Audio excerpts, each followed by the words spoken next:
Well, as we get ready to welcome in 2025, no better time to look back on 2024 and the year that was for two-time LPGA major winner and Golf Town ambassador Brooke Henderson. Hi, Brooke. How you doing? Good, how are you? I'm good. I'm good. Thanks for taking some time out of your holiday schedule. I know that the family's very important for you, and we really appreciate you just taking a few minutes here to catch up. Yeah, well, thanks for having me. No problem. So you're just coming off the Grant Thornton Invitational in Florida, where you and fellow Canadian Corey Connors finished up fourth. It's a pretty nice way to finish off the season, huh?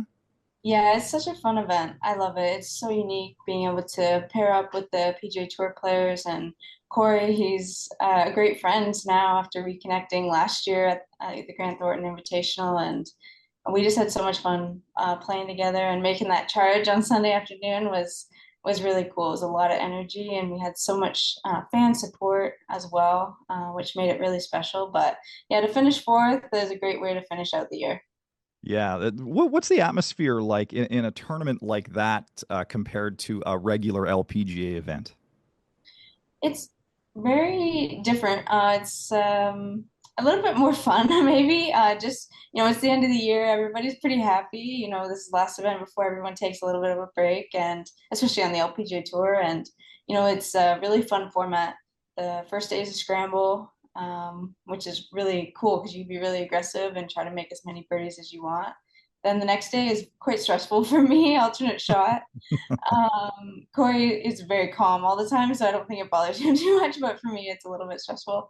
And then, the final day, best ball, and Corey and I have made a really good team on that day the last couple of years.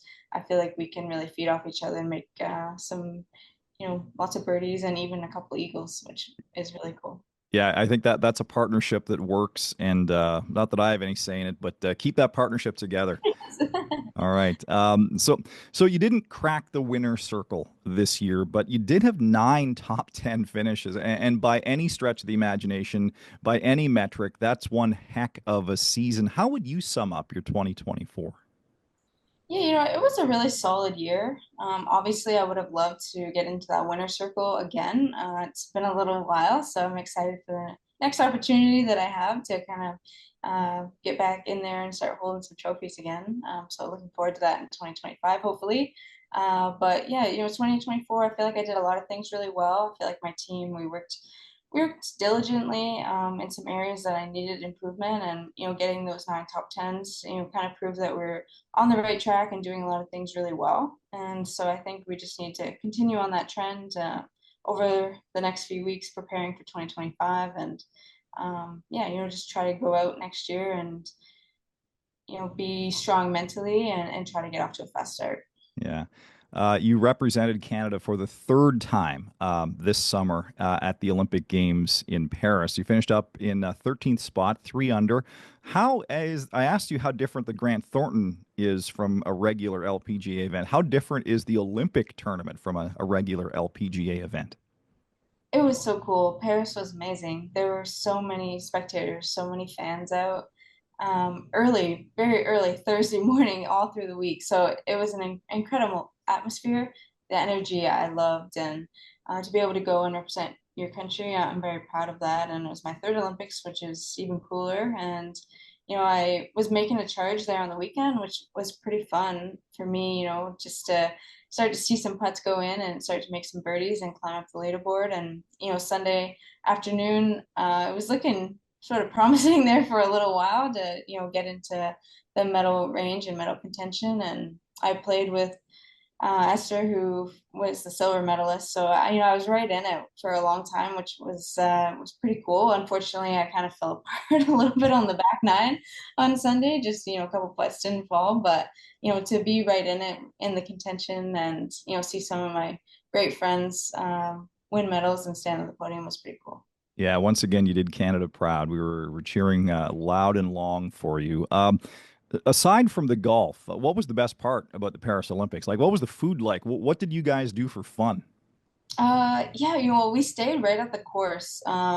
So we didn't get too much of the Olympic Village connection but we did go after we finished competing. We did go to athletics one night, which was amazing.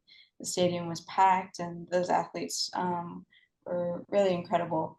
And then we did end up staying in the Olympic Village kind of after we were done competing for 2 nights, I guess, and going to closing ceremonies for the first time. So it was really cool to kind of soak in some of those experiences that we hadn't had in other Olympic Games. And, just to be surrounded by the best athletes in the world, it's pretty inspiring. And, I just tried to take as much inspiration and motivation as I could from that and use it in day-to-day life and also in my golf game. I know you were asked this at the CPKC out in Calgary. What Olympic event other than golf do you think you'd like to compete in? Now that you were there and you had that experience, I'm going to ask you again. Well, what Olympic event do you think you would excel at in the summer? I don't think I would maybe excel at any of them. But I mean, I sort of said it in Calgary this year too. In the winter games, I would have loved to play hockey. I think that would have been really cool. But summer games, I'm not sure. I mean, I think golf's my only opportunity. Hopefully, I'll have another chance in LA in a couple of years. Yeah, yeah. What was your favorite meal at the Olympics? Well, in France, I love crepes. They're in tournament that we play at our major in Evian. I eat crepes like every day. Well, they're Unfortunately, good for you, apparently. apparently, I couldn't find any at the Olympic Village, but the food was really good, and it was really amazing to be in the Olympic Village and kind of see all the different food opportunities for the athletes. It's quite something. Yeah, I mean, Olympic food in Paris would be kind of a step up from, I guess, Olympic food anywhere else, really. At I agree. the end of the day, yeah. What do they call French fries over there? Or do they have French fries? Oh, I don't know. I didn't pay attention. I don't Yeah. eat Oh, those. that's right. Yeah. Here I am talking to the world-class athlete about French fries. Yeah, okay. All right. So your good friend Lydia Ko won the gold medal. Part of an incredible year for her. Just talk about your friendship with Lydia and how that's kind of grown over the years. For sure. I mean, she's an amazing person and an incredible player, now a Hall of Famer on the LPGA Tour, which is so cool, especially at such a young age. What she's done for the game of golf and for the women's game is inspiring, and she's really pushed us to new levels. And for me, I've always grown up watching Lydia. She's only like 6 months older than I am, but she's always been the person to watch and try to be like too. So I've always been kind of trying to chase her, and it's pretty cool that we're friends now out on tour, and to see all the success that she had, especially later in the year this year, after such a tough year last year, is Yeah.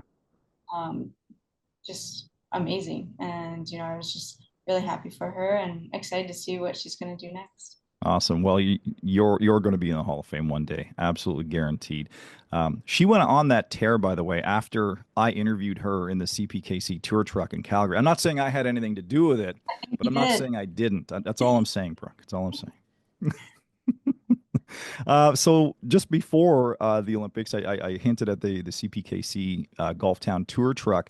It was out in Calgary, as well as the Brook Brigade. Always such a huge week for you. Just your impression of having the tour truck there, and how valuable was that for the players?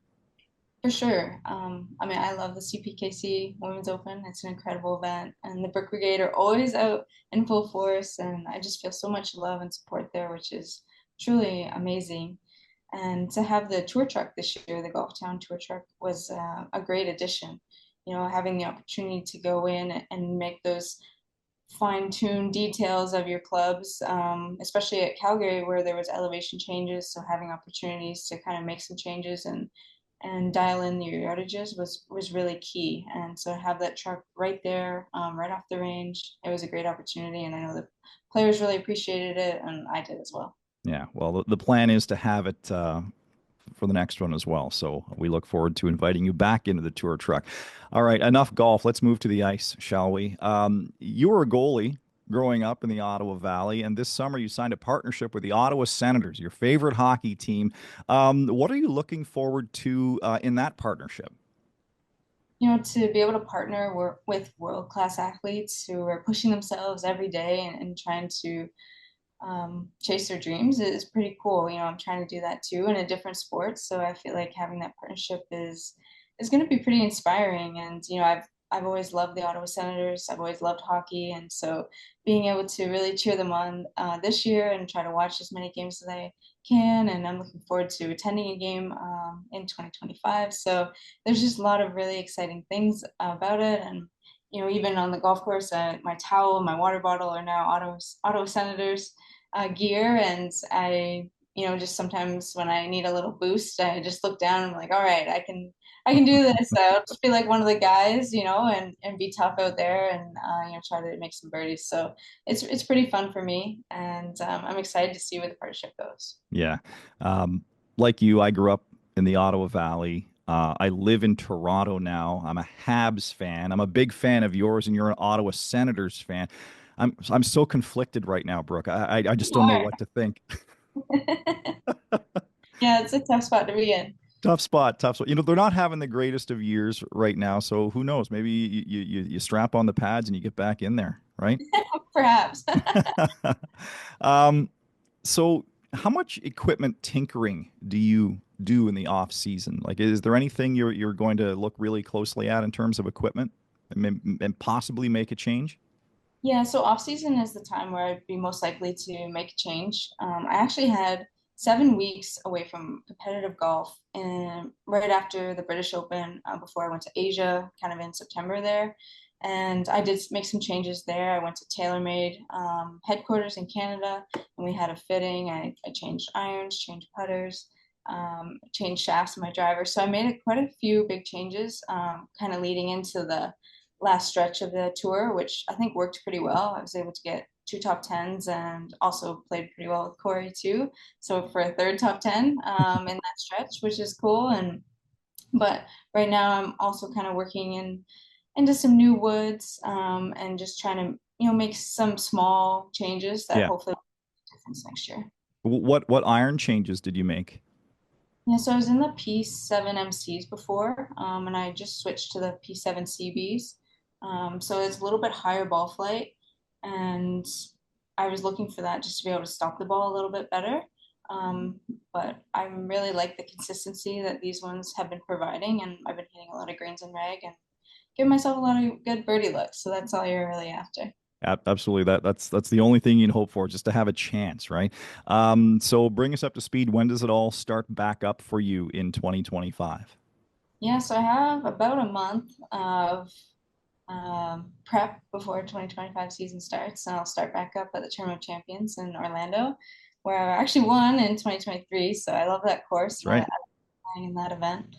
So I'm looking forward to getting back there and hopefully getting off to a fast start. And I'll probably play the next week in Bradenton. I'm still not 100% sure on that event as of right now, but most likely. And then we'll head over to Asia for 2 weeks, a little bit later in the season after that. So, I mean, right now I'm just taking a little bit of a break, trying to rest, recharge, enjoying the north, enjoying Yeah. being in Canada. It's very cold and snowy. I love it. Yeah. Um, Welcome home. yeah, thank you. Um, but I'll head back to Florida in a little bit and really start to get preparations going. Yeah, before I let you go, I know you're a huge country music fan, and it kind of goes hand in hand with it. But do you watch Yellowstone at all? Oh, I haven't watched it actually. Oh my goodness, Brooke, you have to watch Yellowstone. You have to watch Yellowstone. Heard Trust me. that, It's fantastic. It's 5 seasons. It's amazing. It'll change your life. Really? Yeah, All it's right. really good. Really I'll good. check. You'd love it. Um, enjoy the holidays. Thank you for taking some time. All the best to you in 2025, and I'm looking forward to when we catch up in person. Awesome. Thank you so much. Merry Christmas. Merry Christmas. Thanks, Brooke.